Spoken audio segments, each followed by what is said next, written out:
তারা নাকি চিনে ধরে ওইখানে উঠাইলেছে।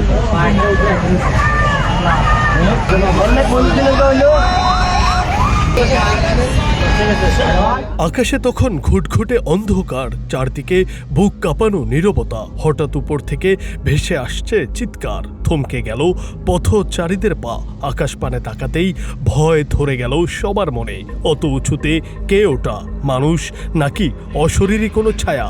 সুবিশাল এক বিদ্যুতের খাম্বার চূড়ায় দেখা মেলে এক যুবকের। সেখান থেকে সে প্রাণপণে শুধু আল্লাহকে ডাকছে।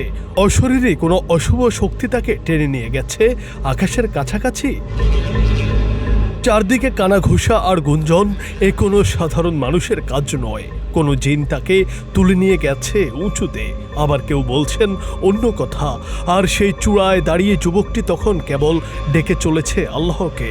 সোশ্যাল মিডিয়া সূত্রে জানা যায়, ঘটনাটি চট্টগ্রাম নগরীর পাহাড়তলী থানার কালীবাড়ি রেলগেট মোড়ের। সেখানে হাই ভোল্টেজ বিদ্যুতের সুবিশাল এক খাম্বার চূড়ায় আকস্মিক দেখা মেলে ওই যুবকের।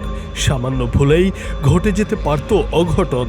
ঘটনা দেখে নিচে থাকা শত শত মানুষের চোখে মুখে তখন হিমশীতল ভয়। টান টান উত্তেজনায় থমকে গিয়েছিল পুরো এলাকা। জীবন আর মৃত্যুর এই শ্বাসরুদ্ধকর রহস্য কাটাতে এগিয়ে এলেন এক হুজুর। তিনি শূন্যের দিকে চেয়ে গলায় জোর এনে আজান দেওয়া শুরু করলেন। আজানের সুর বাতাসে ভাসতেই ঘটে গেল সবচেয়ে চমকপ্রদ ঘটনা।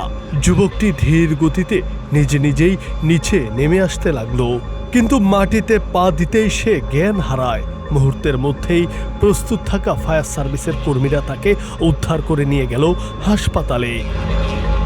যুবকটি এই যাত্রায় রক্ষা পেয়েছে ঠিকই, কিন্তু সেই রাতের আতঙ্ক এখনো তাড়া করে বেড়াচ্ছে সেখানে উপস্থিত থাকা মানুষগুলোকে।